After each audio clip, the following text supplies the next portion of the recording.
Welcome to the Near Still Waters podcast, where we journey together towards clarity and calm in the midst of life's storms.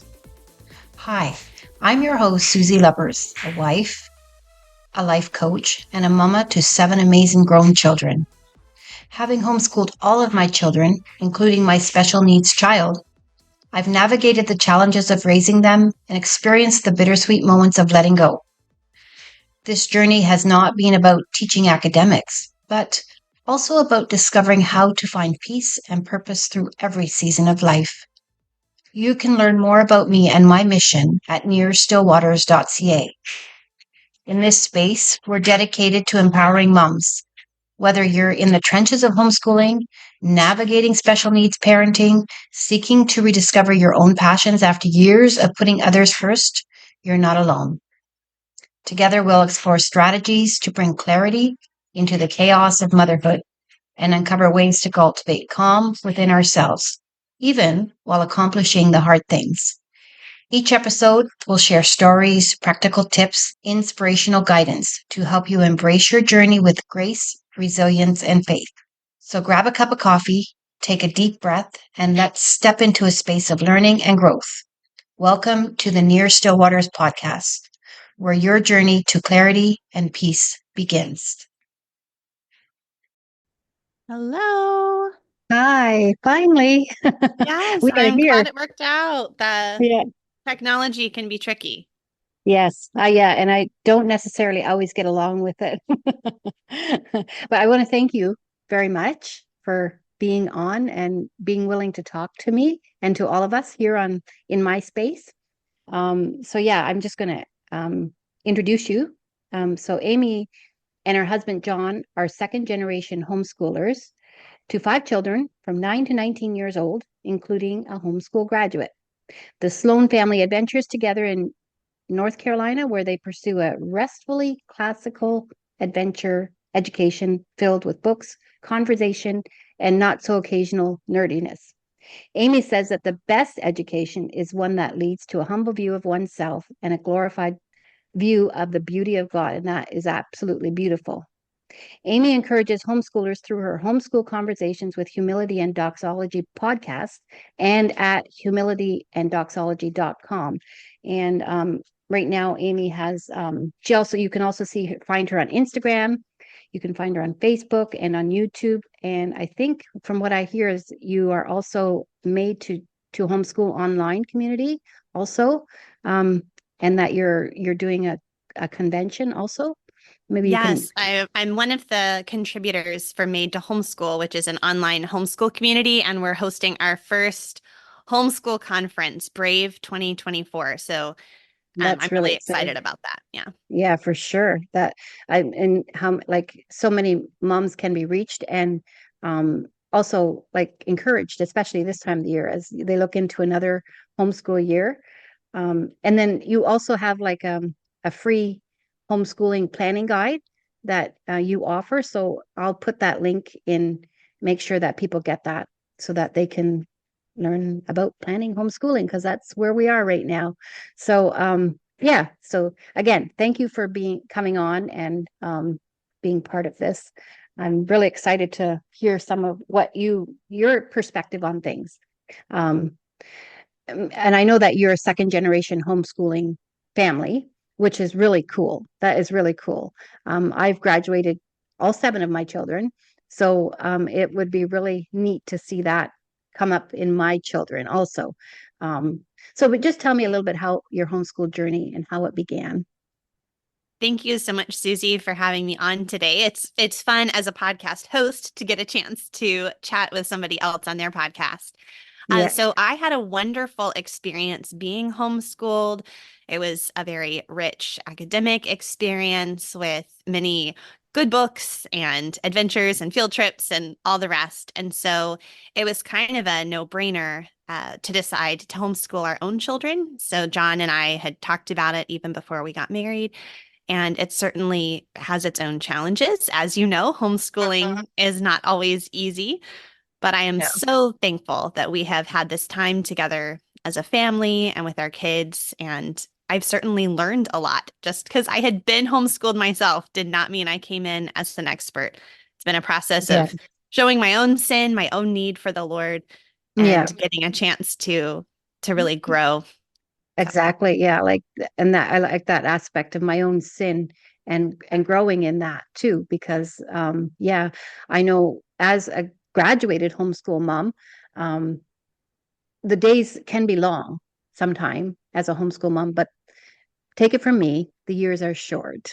It goes fast, and before you know it, it's over.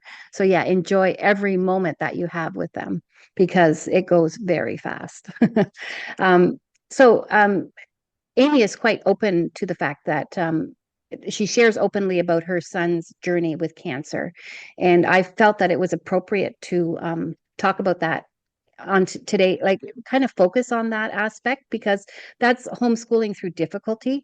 Um, and I've been doing a series on my own podcast at Near Still Waters about homeschool mom burnout. And I have no doubt that you have experienced homeschool burnout quite often during this journey. And because even with the normal challenges of life, when you add something pretty dramatic on top of that, it's probably way worse. And I'm very thankful I've never had to go through that with one of my children. But I think we all can learn from it because we all have our challenges in different ways.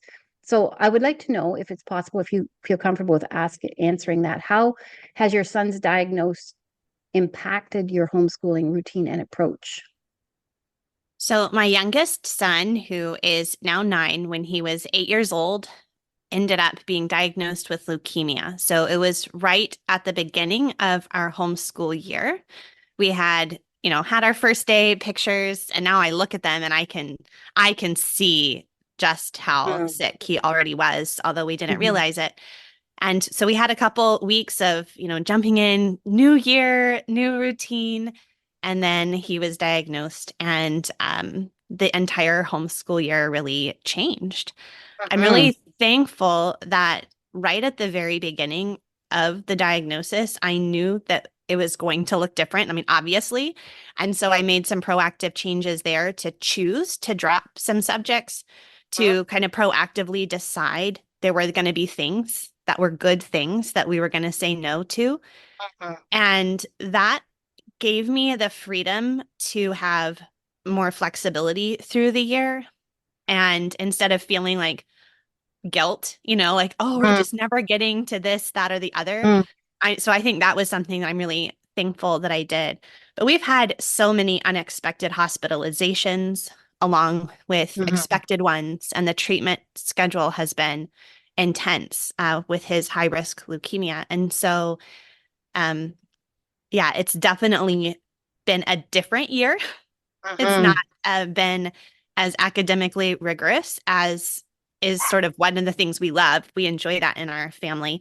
For sure, yeah. But I have seen all of the things that I always said were really important and priorities: relationship, Yeah. beautiful poetry, scripture, time together as a family, shared Yeah. stories. Those were the things I'd always said were the most important parts of homeschooling. And this year I have realized that's actually true. And so we've been able to continue with those most important things. And those years we had of developing those habits have been tremendously life-giving, even in the midst of really hard times. Right.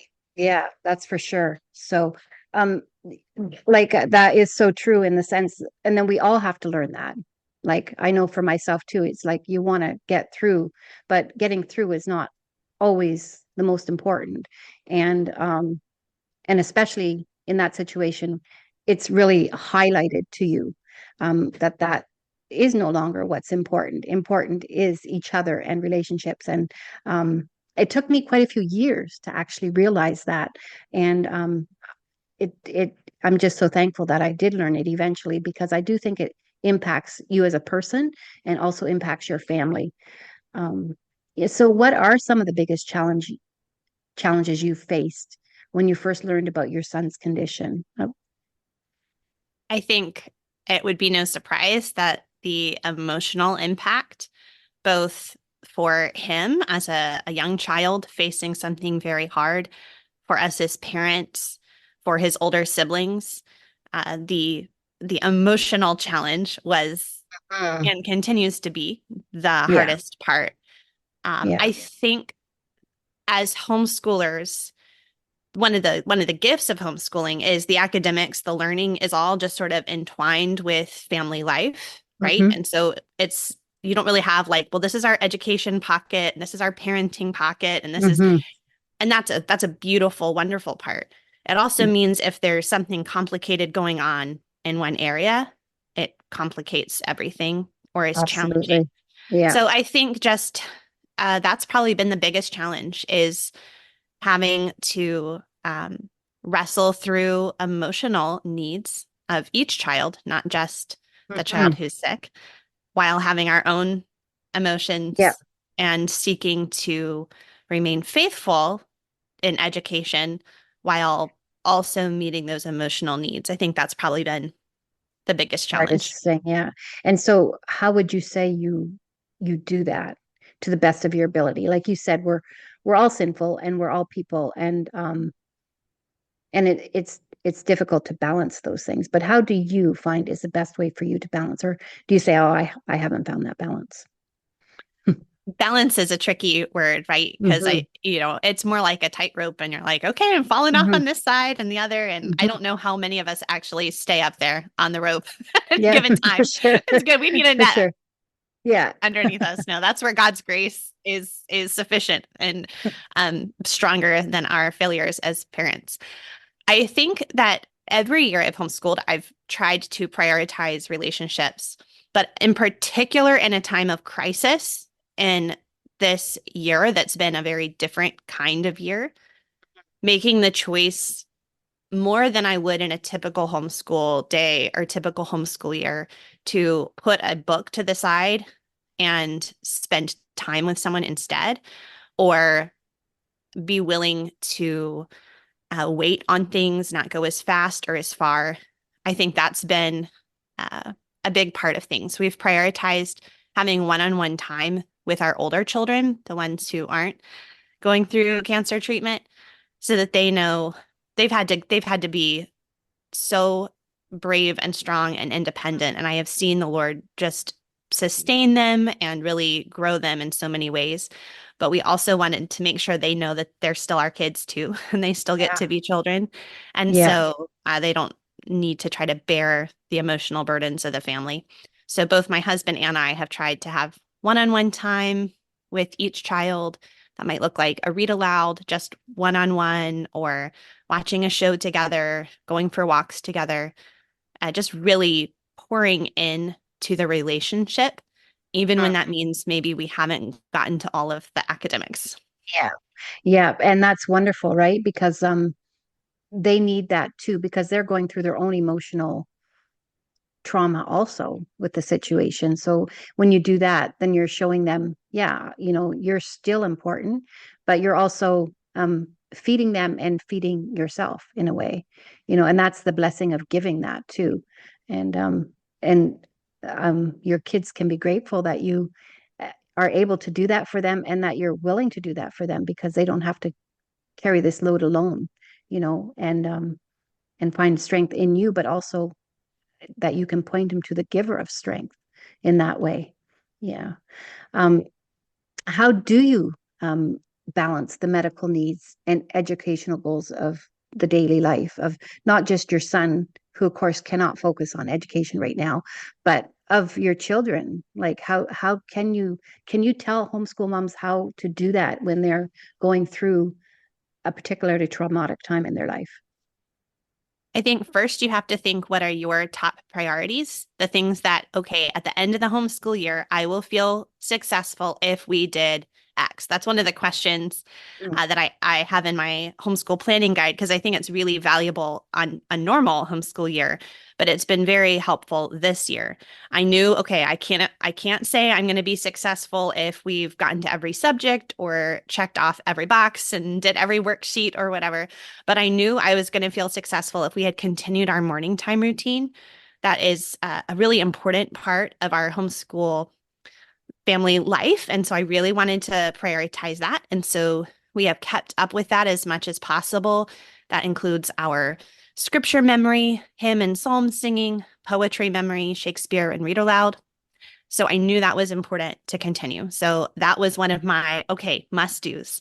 I Mhm. also knew that it was really important to me that we continue faithfully making progress slowly but surely through math Mhm. through the year, and that everyone was reading copiously with either their eyes or their ears. We have some children who prefer to read with their ears and some with their eyes. Yep.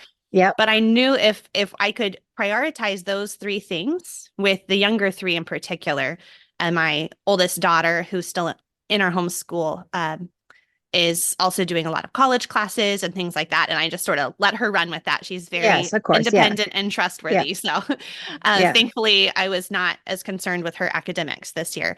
But for the younger three, I knew those were the three things that were really important to me. And so I Mhm. prioritized getting to those things first. And so those are my three things. Another mom in a similar situation may have, three different things that she would Mhm. pick. Exactly. Yeah. Right. Yeah. But if you can Yeah. focus on the priorities first, then everything else is sort of icing. And sometimes Yeah. we got to a lot more stuff than that. Right. But Yeah. I Yeah. knew that those are my most important three things. And so looking back on the year, I can feel, even though it was very different than I anticipated, it was a successful homeschool year. Oh, good. That's good to hear. Like when you say that you read with your children, I had one son, it's my second oldest son actually, who he kind of didn't like sitting still at all. And so he was kind of he was my first child, like my first two are 18 months apart. And he was kind of the first one to really, he had to be keeping up with his older brother. That's his character. And I remember setting him down and trying to get him to write and make it was kind of difficult to get him to do that, but he would read so much all the time. And today, like, he would pick up the world book. Of course, in those days we didn't have internet, so it was like he would pick up the world book and he would read the world book series. And today he's like an absolute fact buster. He knows all the facts. So just encourage you that reading is super important, and kids learn a lot just from reading. So Mhm. yeah, you certainly can't go wrong with teaching your kids how to read a lot. um, so yeah, what have there been any specific moments or experiences that have given you hope and strength during this journey? Like, can you look back on moments that where you find your strength or get your strength, and maybe elaborate on those moments? The very first week, we were in the hospital after Isaac's diagnosis, and I was reading the Bible, and I was in the book of Daniel, in Daniel 3, when Shadrach, Meshach, and Abednego, right, are not bowing down to the golden statue and they're threatened with the fiery furnace. And they say, look, our God is totally able to set us free and protect us from the fiery furnace. But even if he does not, we are going to remain faithful and still worship him. And so that has sort of been my statement of faith this year. And as I think about the years to come, um, my God is able to heal Isaac and to, completely eliminate any further challenges in his life ahead. But even if he does not, I know God is still good and I can Mhm. trust him and worship him. And so Yeah, I think as a spiritual foundation, resting in the goodness and the sovereignty of God yeah, has been the most important foundation for my own um, being able to go through yeah, this with any semblance of sanity. yeah, yes, And then, just on a more immediate day to day, we have been so incredibly blessed by a church and homeschool and friend community, both here in person and around the world, of people who have given practical, meals and driven kids places and just encouraged and prayed for us. And so that has been tremendously impactful and encouraging. yeah. Like, especially, yeah, especially the community is so important, like the homeschool community, um, for those who are going through difficulties, and not only homeschool community, but church. Those things are communities that I think were God created family, to help us on our day-to-day journey, but when you're going through a difficult part of the journey, they become especially dear to you. As you know, I'm going through a similar journey with my husband, and what you said about God being all sufficient and sovereign are really things that you have to learn to let go of yourself and put everything in God's hands. And those are blessings to be able to do that. And when we fail in that, I don't know if you do, but I know I do, um, then we have to continually go back to the word.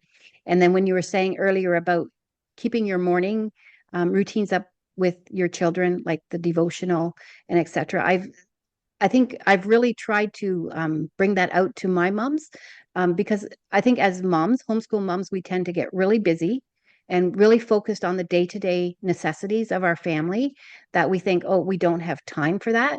We don't have time to spend that half an hour or hour with the Lord in the morning with our family. But actually, it's it's so important. And yeah, if you could elaborate on that thought, that would be helpful, I think, to our moms. Yeah, I think it's absolutely critical if we think about that the God of the universe desires to communicate with us, and he has given us his word, and it's precious, and we live in a time where we have it in our own language, and it's abundant. Like, you can get Bibles at the Dollar Tree, it's incredible. It's a wealth. And so we often take it for granted, but there's nothing more important than the time we spend with the Lord and communicating that to our children. My husband, I interviewed him on my podcast one time about family devotions. He's very faithful in leading us in family worship each evening. And I loved what he said, because he talks about how God says that he'll give us daily bread, right? And that's one of the things we are told to pray for. And he also says that, this is like the bread. This isn't, well, this is ice cream you can get once in a while and be okay. No, this is your daily bread. You need it for Yeah. sustenance, right? Yeah. And so really realizing this is your life. This is the most Mhm. important thing you can do. So when we rise up, starting the day, Yeah. and when you go to sleep, and, worship with God's people, and helping the children see that, this is not just something that we tell them, but mommy and daddy need Jesus just as Yeah. much as they do. So, Yeah, to go through with example. I know, I think it was Martin Luther that said, I think he got up at 5 o'clock in the morning, Martin Luther did, and to start his day. And then somebody says, yeah, but like, aren't you too busy? Like, you've got so many appointments or so much to do today. And he says, no, on my busiest days, I get up at 4 o'clock so I can spend more time with the Lord. So it's not something that we can, and I'm not saying that all homeschool moms have to get up at 4 o'clock, because that's not possible. no. But I'm just the thought process of the more time, the more we have to do, the more time we should spend with the Lord. Yeah.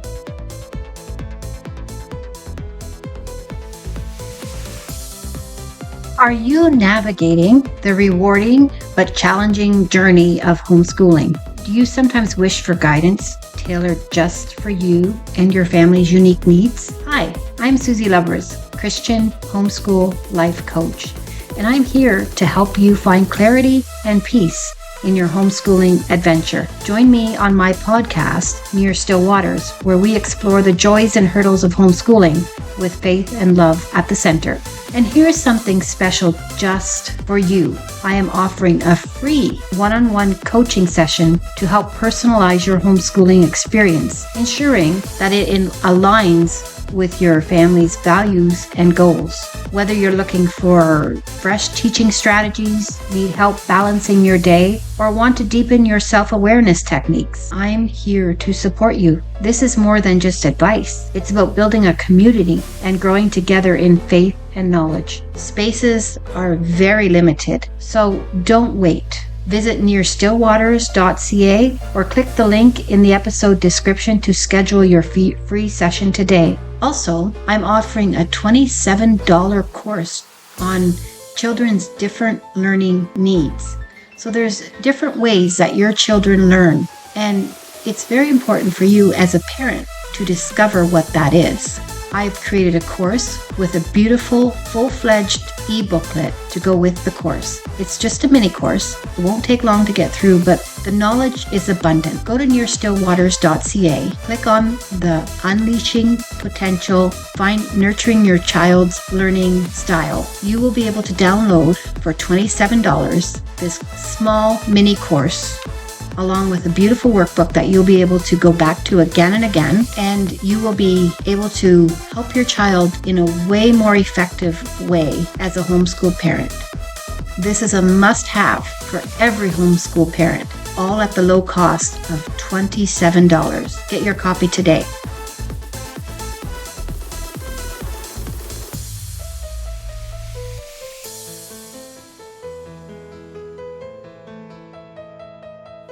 So are you able to, what kind of curriculum have you used over the time that you have had to deal with Isaac's illness? And it's kind of funny because I have a son named Isaac also, and he's 23. He just turned 23. So, yeah, so I have an Isaac too.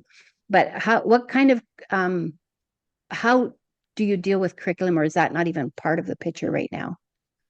Yeah, so I had already picked out the curriculum for the older children. And so, except for a couple extras that I chose to put to the side for the year, they were able to continue on with their program. And we don't use just like one curriculum. I pick and choose different things. So, probably too much to get into fully there. But I will say for Isaac, we have continued with his Math with Confidence. I've become a huge fan of that elementary math program. He's been using it since kindergarten, and it's been really easy to continue using that this year. Even if he's not feeling well enough to like sit up, I can still do the lesson with him and just Oh, that's good. transcribe. I think that's something helpful for moms to remember, Hmm. that if a child is sick, or even if they're not sick, maybe they just have issues with fine motor skills or something. Like, you can Yeah, still teach the concepts even if they're not yeah, doing the actual penmanship. yeah. Penmanship is a different subject, right? Yeah, well, and you can focus on that in a different way. But yeah, Yeah. that is a like I the Isaac, my Isaac, he struggled a little bit with learning also.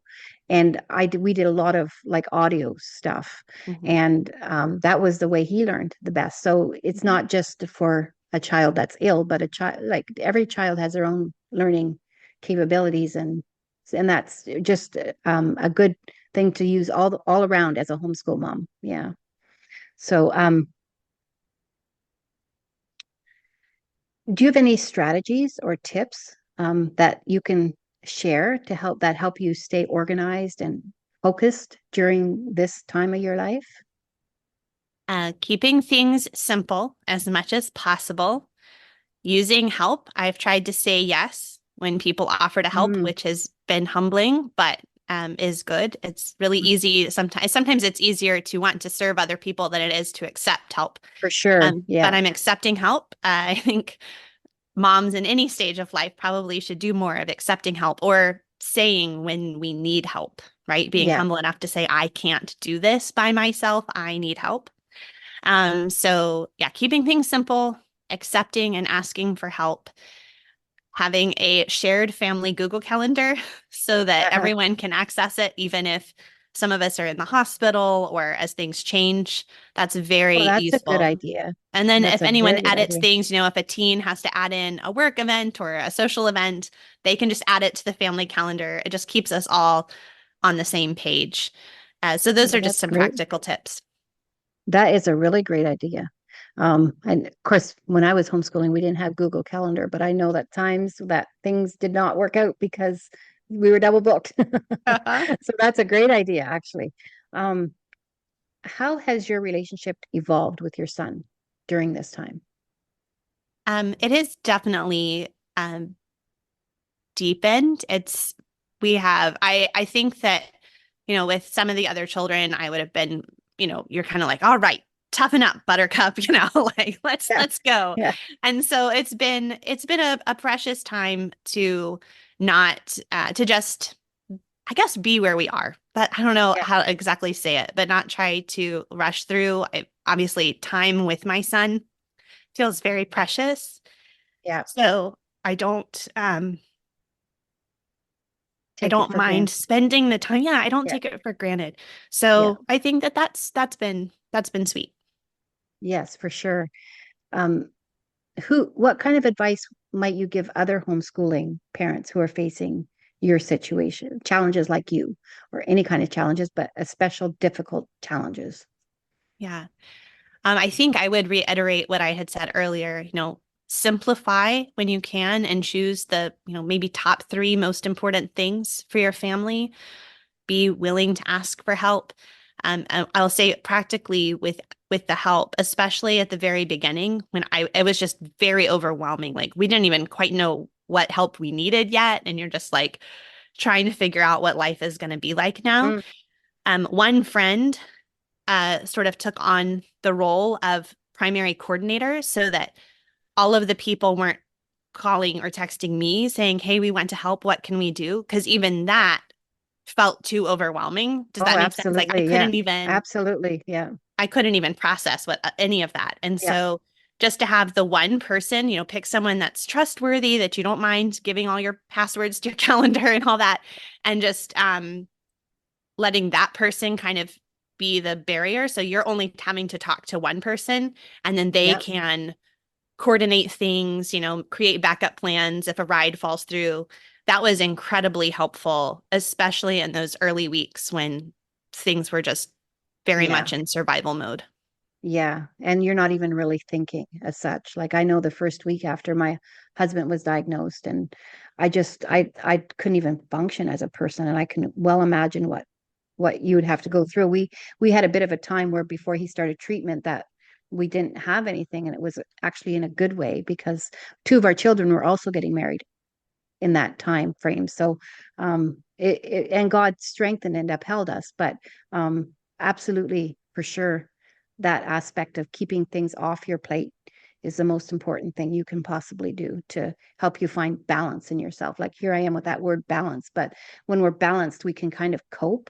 When we're not in balance, we have to try to find that balance so we can again go forward on a day-to-day basis. Yeah. So how do you celebrate the small victories like and milestones like as you face the treatment in your education?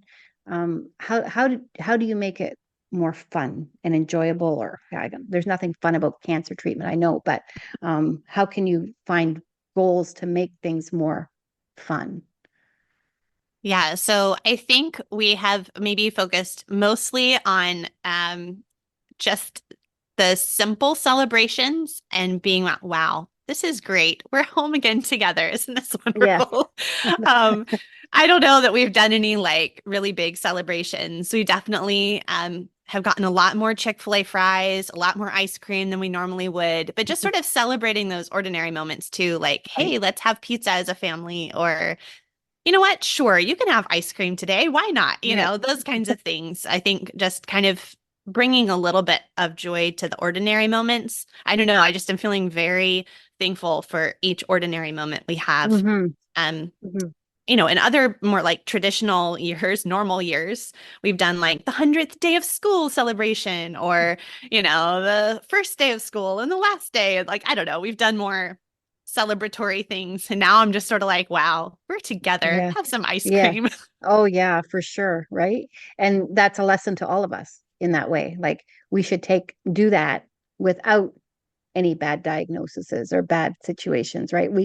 It's a learning curve, right? Be thankful for each day and each moment. Don't live in the future and don't live in the past, but to live for today because that's all we have. We don't know what we have.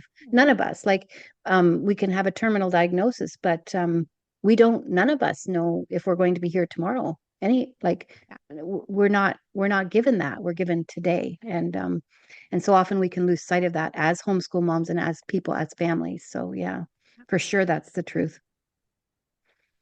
What has surprised you most about this journey? Like both in terms of its challenges and its blessings. I, that's a hard question. I think, I think that one, seeing that all the things that I had always said I believed when push comes to shove are really true. And that can be simple things like I value poetry memory work over memorizing lists of facts. And I have seen this year, like, yeah, I double down on that. I'm really glad we've prioritized or really Yeah. big things like I believe God is good and I believe he's sovereign. Okay. Well, I actually do believe that. I'm seeing that Yeah. being true. Yeah. Because you are not when you are living a relatively easy life like I had for the first, several decades of my life. You don't have the chance to really test. It's the testing of your faith that produces perseverance. And I am seeing God not leaving me and or forsaking me, just like he promised he wouldn't. And I get to see that actually being true. Yeah. Yeah. And then you can experience that too. What you believe becomes an experience. And that's a blessing to be able to experience that on this side of eternity, in a sense, right? Um, yeah. Can you share any stories of resilience or perseverance from your son that have really inspired you? Yeah, I have seen him be so tough and show such grit in the midst of things that would feel very overwhelming if I were personally physically experiencing them. Just a lot of the physical pain Yeah. and suffering that Yeah. he has been undergoing. And so I'm so proud of him. I'm just so proud of him. I'm also really proud of seeing the way he's been able to advocate for himself. It makes me very thankful that we've had a very open family where we're communicators. Mhm. We've tried to help our children learn to like explain. We've helped them identify what they're feeling or thinking and be able to advocate for themselves. And combining that, which I think has been a good parenting model with just an emotional intelligence that God has given Isaac. I've seen him advocate for himself with medical providers. I've Oh, seen him be able to, at home, tell us things that I would have had no idea that he was thinking or feeling and express like things that he thinks would help. Um, and so I have just been so encouraged and thankful for the ways God has given him that strength and that ability to, yeah, just to communicate. I think in a way that a lot yeah. of adults might not know how to communicate when a nurse or doctor is Yeah, saying something, or just to be for able to sure. express emotions and things like that. So I'm really proud of him. Yeah. Yeah, and that's an amazing thing, like for a 9-year-old in that sense, Yeah. right? But like you were talking about communication, but how do you communicate with your son about his condition? Like how do you bring that to him and how does he cope with that condition? So I'm really thankful the children's hospital where he is getting treatment has a really wonderful team, not just of doctors and nurses, but also child life specialists and social workers and people whose actual whole job is to help you learn how to communicate about these big technical, medical Mhm. things to children where they are um, in a mental and emotional state. So Isaac is very bright and very wants to understand things with their correct terms. And so at the very beginning, just sort of explaining what kind of what is cancer, what kind of cancer is leukemia. Here's the way our body works. Um, and so just sort of matter of fact, sort of approaching it in a this is what's happening so that there's not the anxiety that can come from the unknown. Whenever he's had to have a procedure or treatment, just communicating clearly what's going on, why we're doing it. Um, that has been helpful to him. And then as far as like potential risks or percentages and things like that, we have not discussed those things with him.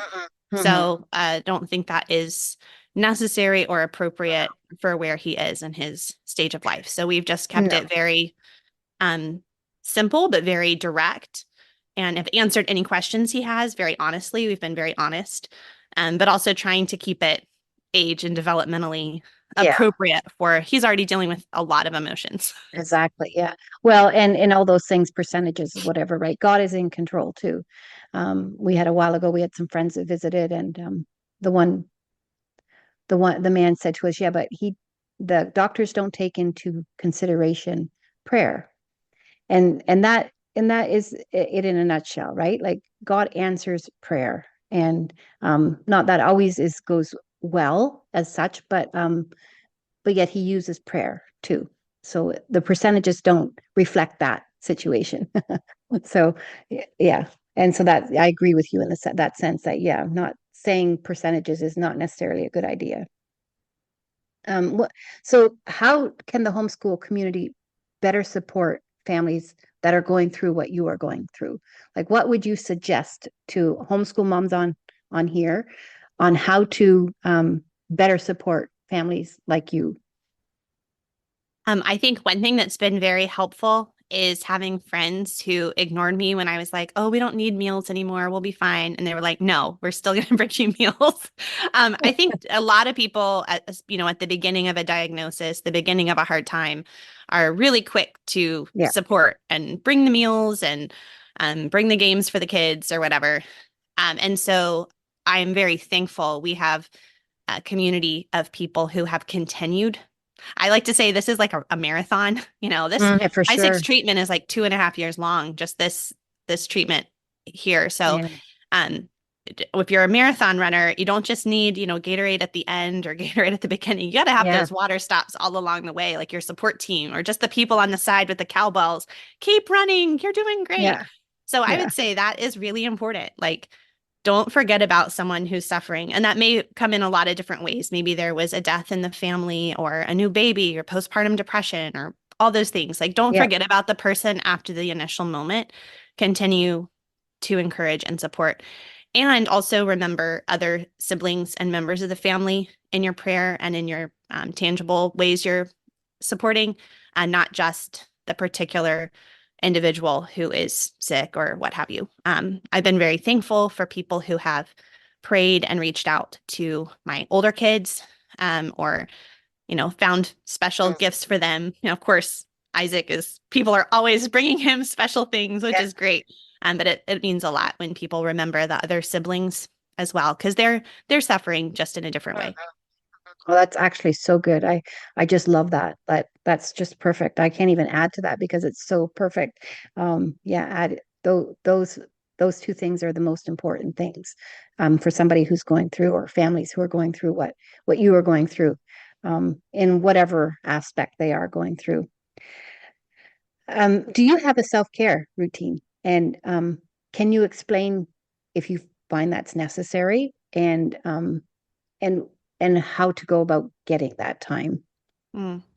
Yeah, I would say that definitely prioritizing my own physical and emotional health has been lower on the priority Yeah, list like this every year. mother. Yeah, but a bit, yeah, a lot. I have just sought to make sure that I'm still moving my body somewhat. I cannot do all the things I had been doing in the past, but even in extended hospitalizations, just making sure Isaac was going to be fine for 30 minutes. The nurses are great, and just going out and walking outside around the hospital.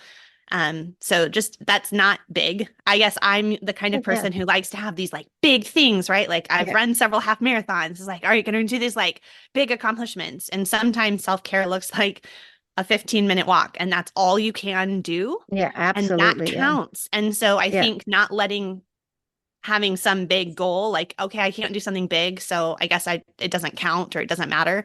Like, be willing to do the small things. And then I am really thankful. My husband has really been helping me with this too.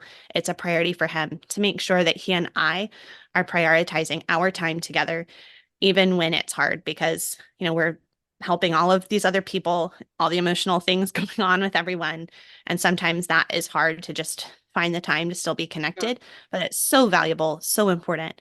And so I would just say, I mean, I think that prioritizing a healthy marriage is self-care. So yeah, that for would be sure. my other thing. Absolutely. Yeah. Yeah, yeah, absolutely. And you're right about doing the small things in increments. Like if you have a mother with five very young children, below 7, she's going to have to learn how to do self-care at a small rate because she can't do the big things like you were saying.